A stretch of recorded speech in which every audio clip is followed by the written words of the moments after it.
Much, Mayor, and I really excited to be up here today to talk about UMC. In a couple of minutes, I'll invite you all to come up, like we talked about, the way I told you to do it.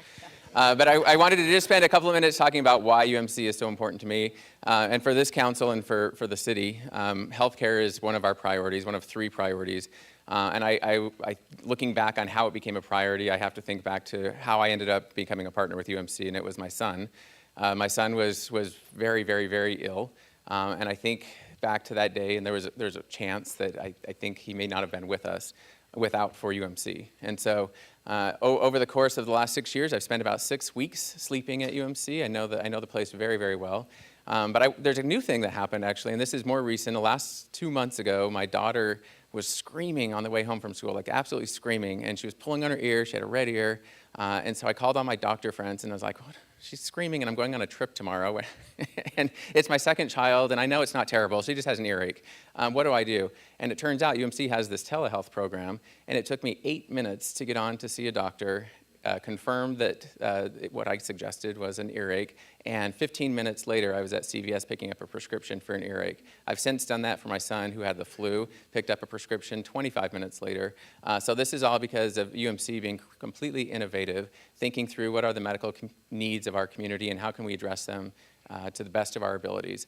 So when I think back to my time sleeping at UMC, living at UMC for weeks and weeks, wondering if my son was going to live or die, I think about the environment that I was in at UMC, and then I think through the leadership of Mason and the board of directors with Mr. O'Reilly and the team at UMC and how they have completely renovated UMC, putting $60 million into making UMC a premier medical destination for anybody who has to live there or stay there.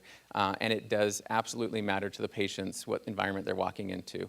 So I am incredibly grateful. I also have to say that UMC got the Good Government Cashman Award from the Nevada Taxpayers Association. They chose today to tell me that because they beat out the city team. So that is what true partnership looks like, is to tell your partners that you won and they didn't. So with that, I'm going to invite the UMC team up. It's not just UMC, it's a variety of partners who help make the renovation project possible. And one more thing. So for all the people that have been complaining to me about Charleston construction, and everybody's complained to me at one point or another over the last 3 years, I politely refer them to UMC because it's UMC's construction at this point. So amazing construction project. Why don't you guys come on up and tell us a little bit more about it. Mr. Chairman, I believe you're going to be given some kind words about UMC and how impactful this project is to the medical district.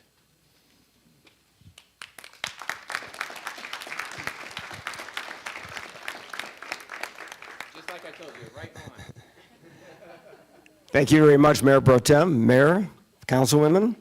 Thank you very much for allowing us to be here today as I flash back on the years I've spent before the City Council through the years when probably most of you weren't born yet.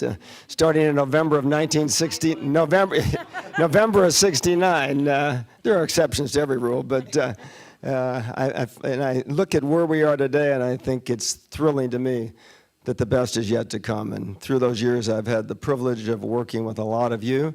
I've worked in various capacities throughout the city and throughout the state, but I can tell you with absolute certainty that all the various experiences I've had with people throughout this city, this state, this county, this country, I believe that the experience that I've had over the last 11 years at UMC has been the most fulfilling and the best for a whole lot of reasons. Brian, you've addressed them in terms of the number of people I've seen that have been helped, that have had urgencies. And you look at what we've done with the $65 million project, it's just the beginning. You know, it's the beginning of the next step, because I think an awful lot of people in the community have really not fully appreciated what, as I refer to as the pretty woman of UMC, has to offer. And I think what you're seeing is the analogy I made earlier in the conversation. It's like the Pretty Woman. If anybody saw that movie, look at the before and look at the after, and we're getting to see the after. So, but I think the reason it's going to be so great is that, like Las Vegas has made a difference in the world of entertainment by taking what a lot of people thought years ago was a bad habit called gambling, and have truly changed the world of entertainment around the world.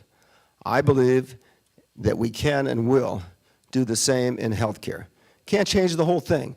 But if we have the continued cooperation that is just unique between the city, the county, the VA, the Air Force.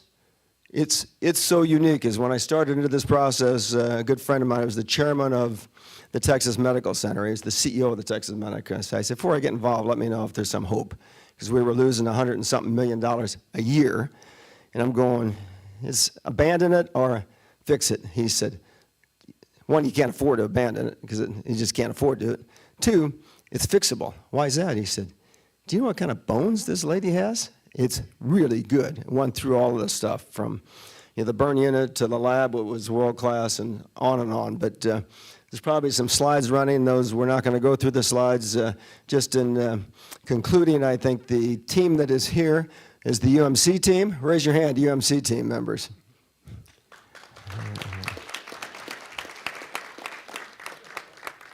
They are at the helm daily. Grand Canyon, who has coordinated our construction. All the Grand Canyon people, raise your hands if you would.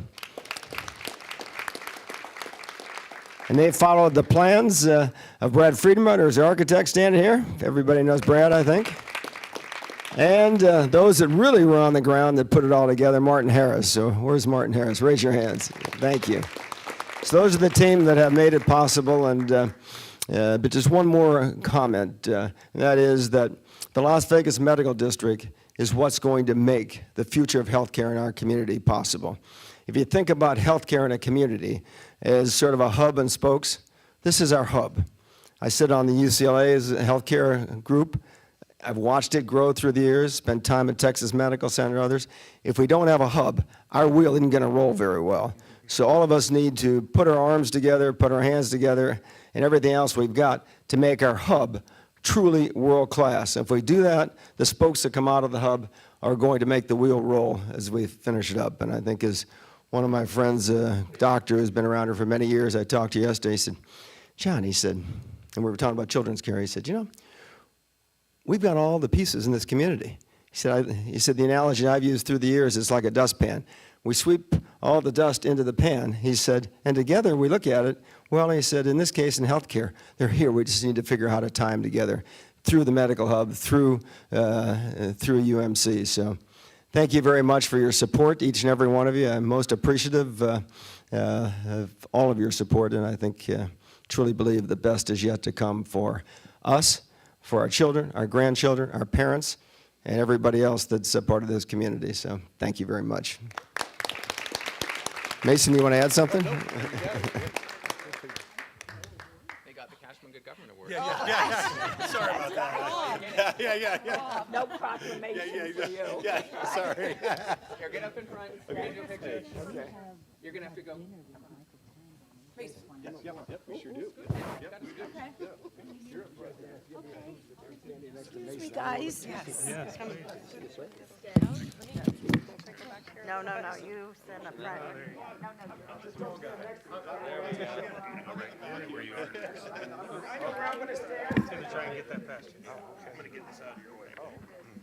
There we go.